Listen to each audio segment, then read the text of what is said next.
Selamat siang teman-teman, kembali lagi. Jadi pada video kali ini saya akan membahas terkait istilah-istilah apa saja yang terdapat dalam COP26. Jadi beberapa hari kemarin ramai banget tentang pembahasan COP26 ini, dan langsung saja kita ke slide berikutnya. Karena habis ini saya akan menonton MLI, yaitu Ricky melawan Blacklist.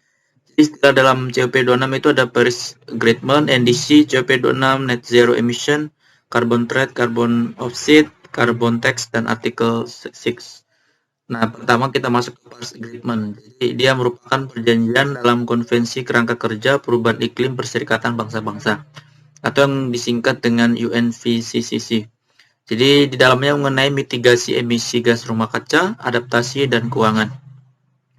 Diharapkan persetujuan ini efektif tahun 2020. Persetujuan ini dinegosiasikan oleh 195 perwakilan negara-negara pada Konferensi Perubahan Iklim PBB ke-21 di Paris, Prancis. Setelah proses negosiasi, persetujuan ini ditandatangani tepat pada peringatan Hari Bumi, yaitu tanggal 22 April 2016 di New York, Amerika Serikat. Hingga Maret 2017, 1.194 negara telah menandatangani perjanjian ini, dan 141 diantaranya telah meratifikasi perjanjian tersebut. Jadi negara kita juga merupakan salah satu negara yang menandatangani perjanjian ini pada 22 April 2016. Persentase gas rumah kaca yang diratifikasi oleh Indonesia adalah sebesar 1,49%. Jadi itu dari Paris Agreement sendiri. Selanjutnya kita ke NDC. NDC ini adalah rencana komitmen dan kontribusi setiap negara dalam memangkas emisi guna meredam laju krisis iklim. Ketentuan ini terlahir dari Perjanjian Paris pada tahun 2015 dan disepakati 197 negara guna mencapai target pembatasan kenaikan suhu bumi di bawah 2 derajat Celcius, bahkan mengupayakan pada batas 1, derajat Celcius pada 2030 mendatang. Kita mengambil ini sumbernya dari Greenpeace Indonesia. COP26. Di sini COP26 adalah pengambilan keputusan tertinggi dari UNFCCC yang bertemu setiap tahun untuk meninjau langkah kebijakan iklim dunia dalam mengendalikan krisis iklim. Jadi COP26 ini adalah keputusan tertinggi yang lahir dari Paris Agreement tadi. Ini ramai banget sih kemarin dibahas COP26. Pokoknya rame lah kemarin. Carbon trade. Nah, ini carbon trade maksudnya adalah perdagangan emisi karbon yang dilakukan antar negara untuk mengurangi emisi karbon dunia, khususnya CO2 dalam satuan ton. Dalam program ini, negara yang menghasilkan emisi lebih banyak dapat mengeluarkan emisi tersebut dari negaranya. Sementara negara dengan emisi lebih sedikit bisa menjual menghasilkan emisi sesuai batasnya ke negara lain.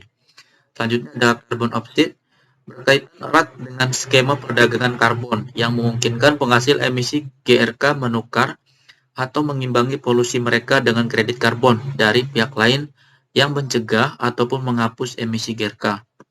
Skema yang cenderung semu sebab memungkinkan negara atau korporasi membayar biaya penyimbangan untuk terus menghasilkan emisinya seperti biasa. Lanjutnya ada carbon tax.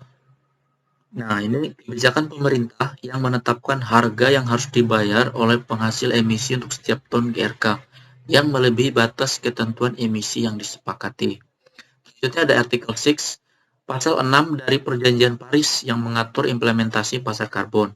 Pembahasannya masih menjadi kontroversi hingga saat ini, sebab masih menyisakan berbagai kekhawatiran dalam implementasinya, bahkan dinilai tidak menghasilkan pengurangan emisi yang nyata. Nah, terima kasih teman-teman. Kita sudah selesai membahas istilah-istilah yang ada dalam COP26 yang ramai kemarin dibahas. Apalagi terkait perkataan Bapak Jokowi mengenai yang deforestasi, terus yang penanaman mangrove. Itu kemarin kalau kita lihat di Greenpeace itu di Instagramnya sama di Facebooknya, di halaman itu, ya di situ mereka munculkan data-data yang bisa dibilang berbalik dengan apa yang dikatakan dengan presiden kita. Jadi ya mengalami apa yang dikatakan itu tidak berkebalikan dengan yang terjadi sebenarnya gitu. Jadi ya sangat disayangkan kalau hal tersebut terjadi, ya tapi pemerintah sudah melakukan yang terbaik. Jadi ya kita sebagai masyarakat harus mendukung dan berbagai elemen juga harus mendukung. Semoga kedepannya Indonesia semakin lebih baik lagi dan lebih bisa mengurangi emisi karbon itu sendiri dan segera menuju ke energi yang terbarukan dan bebas dari emisi karbon. Oke, terima kasih. Mungkin itu aja pada video kali ini. Semoga bermanfaat. Sampai jumpa di video berikutnya. Bye-bye.